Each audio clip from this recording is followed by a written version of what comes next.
All right, my legal panel still with me in studio, attorneys Lindsay Tatum and Travis Foreman. In New York, we now have criminal defense attorney Joseph Marrone, and also joining us in studio, Lieutenant Colonel Adam Lee, the assistant chief jailer. He is an assistant chief jailer and former chief of major crimes investigations in the city of Atlanta. I want to start with you, Adam. The case in Florida relies heavily on an informant, someone that investigators were able to talk to who was incarcerated in the same area as the defendant. And some of the information is absolutely compelling. A lot of informant information just doesn't work or is looked at through a jury, by a jury as problematic. In your experience, the whole informant world and the world of the jail, there are a lot of people in jail that will say anything they can to get a better deal, a different deal. Is it inherently problematic to rely on an informant? For sure. I mean, you're dealing with someone who already has a criminal charge against them, and you have to be concerned about whether or not it's just self-preservation and they're making these things up. Usually what happens is you'll look at what they're saying and compare it to what you know.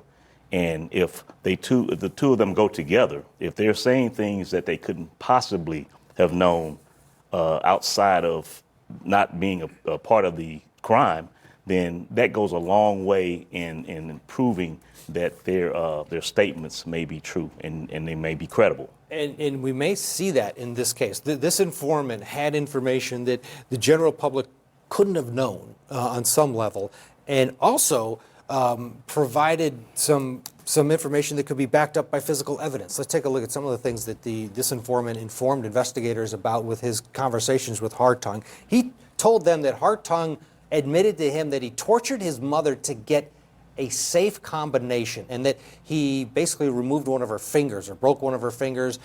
That obviously could be corroborated by the autopsy. A Ouija board gave Hartung the go-ahead to kill his family. Whether or not they found a Ouija board, that could be corroborated. And then Hartung disabled cameras inside the home. They had some sort of surveillance system, and sure enough, that surveillance system presumably was disabled. Another few items: a silencer used on the gun to kill Richard Smith. That was not something that was brought out. A local Wiccan priest helped Hartung allegedly hide evidence, and that he piled clothes on the bodies to mislead police on the time of death. Clothes were found on those bodies. So, Lindsay, when you look at that, maybe this snitch, whatever you want to call him, informant, could hold some weight. Yeah, he could. I mean, it's one thing to just have information that you feel is valid, but then when the evidence backs up the statements, and these are statements that the world is unaware of, it just really, as a criminal defense attorney, makes me nervous, just to be honest, because it's kind of just like, oh, this is not good. This person is going to come in here, and I would love to attack their credibility, but then the state's just going to present evidence that literally validates everything that they're saying. And it's just not a great spot to be in as a criminal defense attorney. And this is probably going to be one of the most credible witnesses. I mean, depending now, all this depends on how he presents in court.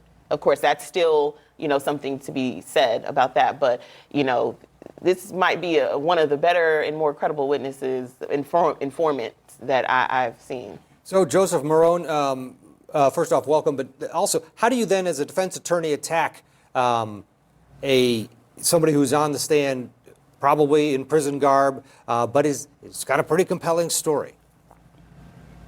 Well, I mean, you always go and attack his credibility. I mean, pre-existing, is he a liar? Has he been convicted of crimes that constitute lying?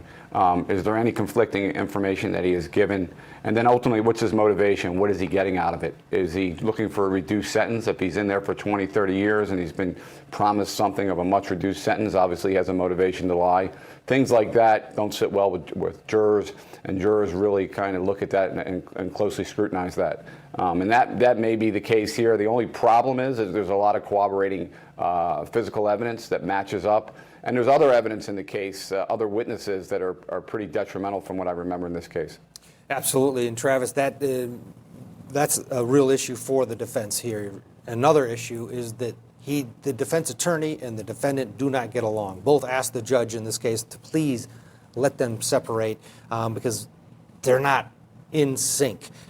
For this defense attorney, if you were representing this client and you had this avalanche of evidence and you also had this dysfunctional relationship, how would you handle it? How do you proceed in front of the jury? Right now, you're in front of prospective jurors is different. Once this thing starts, either tomorrow or next Tuesday, it's time to button up. Well, for me, either way, regardless of the evidence of what the informant has to say, when I go in the courtroom, I'm gonna try to defend my client as zealously and vigorously as I possibly can. That's our job. Have you ever had a client that you didn't like and he didn't like you, and you both sort of coexisted? Yes, I have recently, in fact. And it's your job. It's my job to provide a service for this defendant and to defend him and hopefully have an outcome that is favorable to him. And that's all I care about, regardless if I get along with that client or if he likes me or not. Really doesn't calculate into my defense. Adam, the jail scenario of you as a skeptic, I'm always thinking that this was set up. That investigators threw this person in to get the information out of X, Y, and this person or this person. How does it work? If I'm a prosecutor and I want this inmate to be hanging with this inmate, do you facilitate that?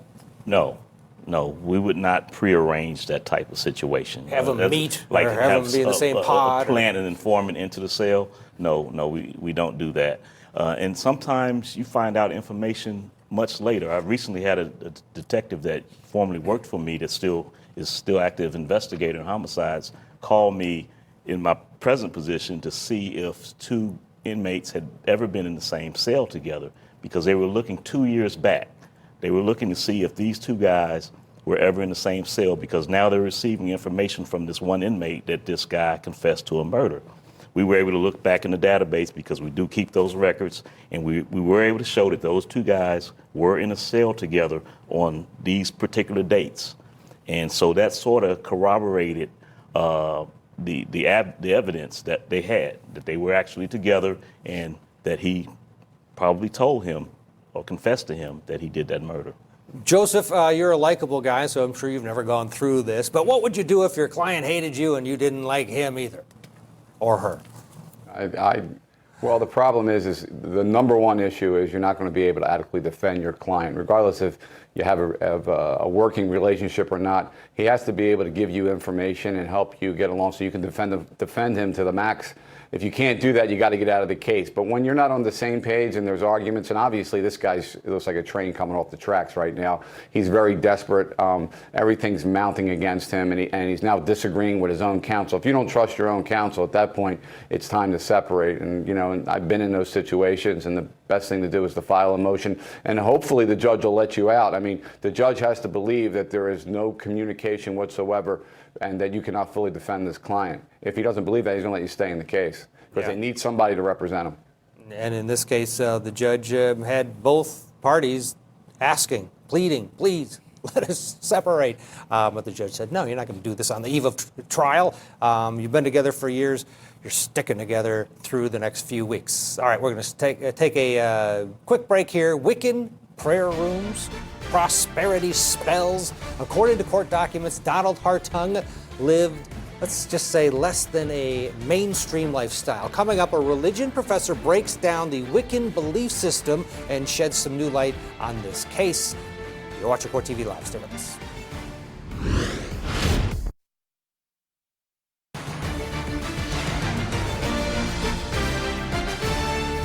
We're back to CourtTV. Jury selection in the Witchcraft murder trial is going on right now as we speak in Florida. According to court documents, the defendant, Donald Hartung, disclosed to police that he is a practicing Wiccan.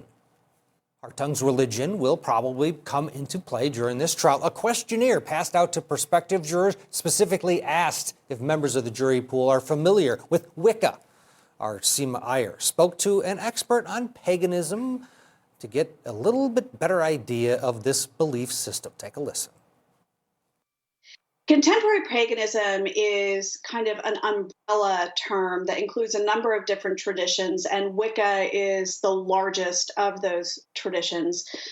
Contemporary paganism is a group of religious traditions that take inspiration from the pre-Christian, mostly European traditions. They are not institutional, and there is no specific doctrine that is required for people to believe. So therefore, there can be a wide variety of beliefs. However, some of the very common beliefs would include being polytheistic or pantheistic, being nature reverencing, honoring the divine feminine as well as divine masculine, and things such as belief frequently in reincarnation, the ability for people to continue to grow and evolve in their spiritual practice, as well as things such as belief in magic and belief in building appropriate, healthy relationships with spirits of a variety of types, including ancestors and nature spirits, as examples. So when you talk about reincarnation, all these beliefs, a lot of times people believe in things because of their religion. I believe in reincarnation because I'm a Hindu. But how does one get drawn to paganism and then specifically Wiccanism? Like, how do people follow it? Where do their followers come from? Who are these people? So when you talk to people who are in the traditions, they come from a variety of different places. There are some who, because of their belief in reincarnation, would say that they find it based on prior experiences. There are a number of ways to find out about Wicca now. There's been a change since the 1990s where you began seeing things such as Wicca and paganism in contemporary culture. And of course, you have the rise of things like chain bookstores and then later Amazon, where you can find books and materials. The vast majority of people who are currently practicing are solitaries, meaning that they are not necessarily formally related to a group, but are coming to it from a variety of different explorations, often coming through the internet and coming in contact with other people. Dr. Reese, did you get a look at this case involving Donald Hartung, and do you have an opinion of it? So I got a look at it very early on, around the time in which the sheriff gave his initial press release. And at that point, the way in which it was being framed was deeply problematic. And the framing of it was my concern at that time, because it was being framed as a Wiccan ritual sacrifice for the blue moon, which makes no sense given the actual religion. Okay, and why is that? Could you just explain a little more? Because the blue moon, at least I checked, and it seems to be confirmed that there was a blue moon on July 31st, 2015, but the murders took place on July 28th, 2015.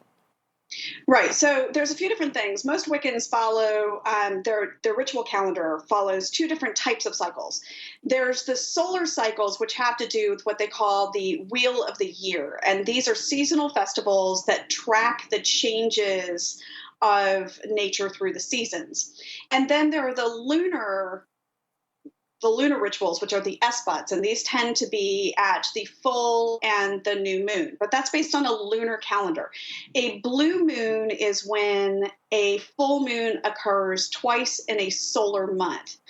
This never happens on a lunar calendar. The blue moon is utterly irrelevant as far as any kind of practice for the Wiccans' calendars. Okay, is there something as a Wiccan ritual killing or prosperity killing? No. Okay, so these things don't... Go ahead. Yeah, there is. Human sacrifice is not a part of any of the contemporary pagan traditions, including Wicca. In fact, neither is animal sacrifice. The kinds of offerings that are typically made to the gods and spirits by Wiccans would be things like incense and pouring libations, so pouring drinks, having shared communal meals that you give a part of your food to the gods or the spirits. These are the kinds of things that are part of Wiccan practice. It is not a part at all, nor is it a part of any of the contemporary pagan traditions. And as you know, Donald Hartung allegedly has some type of pagan worship room in his house. Is his connection to paganism, Wiccanism, and this killing perhaps just coincidental? It's possible. It would not be a part of the traditions at all. Okay, so the bottom line is he cannot blame this killing on being a pagan or a Wiccan. Absolutely not. Absolutely not. Dr. Reese, thank you so much for your expertise. This conversation has been so enlightening. Our viewers truly appreciate it. Thank you. My pleasure. Okay, we know more about Wicca. My panel still here with me in studio, attorneys Lindsay Tatum and Travis Foreman, along with Assistant Chief Jailer Adam Lee, and in New York, criminal defense attorney Joseph Marrone. Joseph, to you first, how much of this witchcraftish, paganism, Wicca stuff would you want in if first you're the state, and then I'll ask about the defense? Well, if you're your state, I don't think you really care one way or the other because there's a lot of physical evidence. Put aside this ritual business. There's physical evidence. There's outside witnesses that have him at the scene of the location where the murder was occurred. There's an individual that will testify, that his motivation was to get money from the estate, even though he wasn't in the will.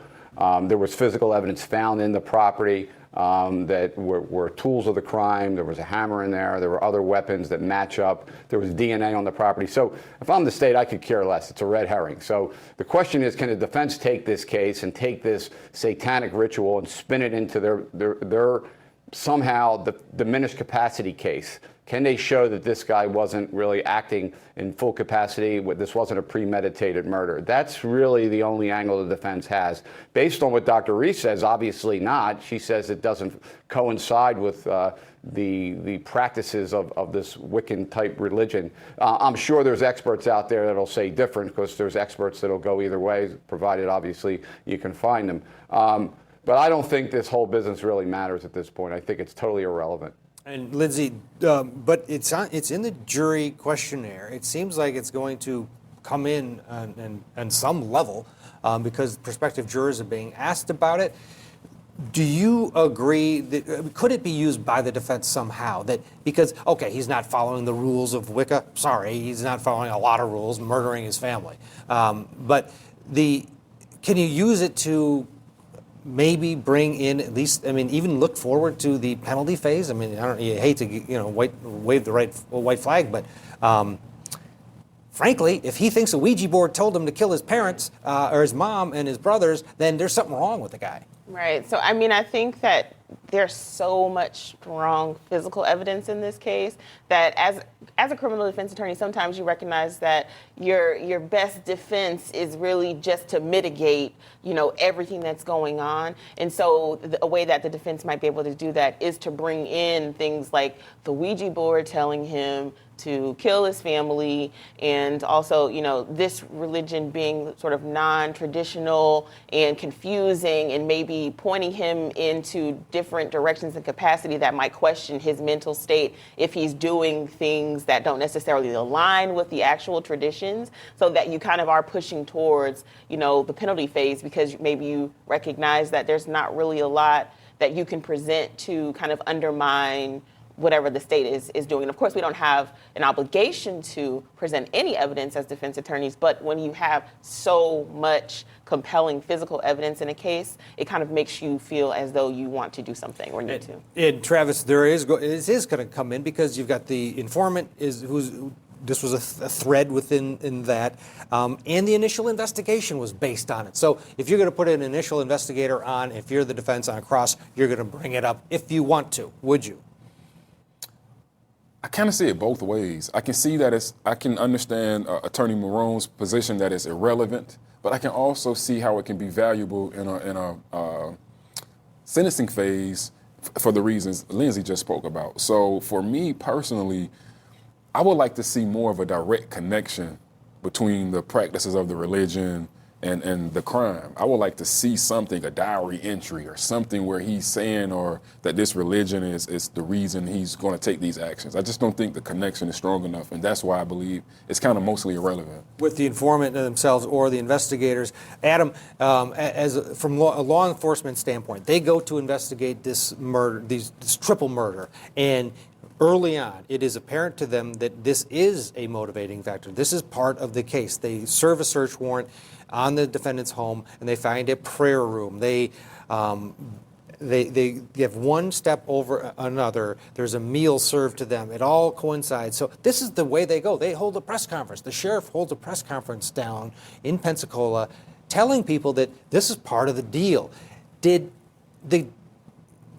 sheriff departments sometimes push too far with narratives and show their cards that then later boxes in a district attorney at trial time? Because frankly, if they don't want this to come in, it's coming in because of the initial investigation. Absolutely. There really should not have been any mentioning of that Wicca, what do you call it, Wicca. by the law enforcement and to the media. They should have held that close to the vest. The only persons or persons that should have known about that was the district attorney's office. You have to be careful about what you put out there because, as we were saying earlier, with the inmate that was in the cell with the guy, and there's information that he had, who knows? Now the police department has to go back and say, well, did we release that information? Did anybody ever say anything about her finger being missing or any of the other things that were involved that were evidentiary that may have been released mistakenly that someone could use to say, well, he told me he did this, but, well, the police said he did it. It's all out. It's everywhere. Right, and you have an investigator that is cozy with the local reporter, or who is just frankly comfortable in his job and wants to tell everybody, "You're not going to believe this one." That we're investigating. It comes out, and it definitely came out in this case. I want to thank everybody: Lindsay Tatum, Travis Foreman, Joseph Marrone in New York, and Lieutenant Colonel Adam Lee. Thank you for your expertise. We're going to step aside and take a break. As opening statements near in Harvey Weinstein's rape trial, an attorney representing one of the Jane Does who will testify at trial is going to sit down for an exclusive interview with CourtTV. Douglas Wigdor has been outspoken about Weinstein's case and has turned the tide, and how it's turned the tide against that stigma of rape victims. Douglas Wigdor will talk about that and much more tonight at 6 o'clock on Closing Arguments with Vinnie Politan. You want to tune in for that one? It should be a great interview.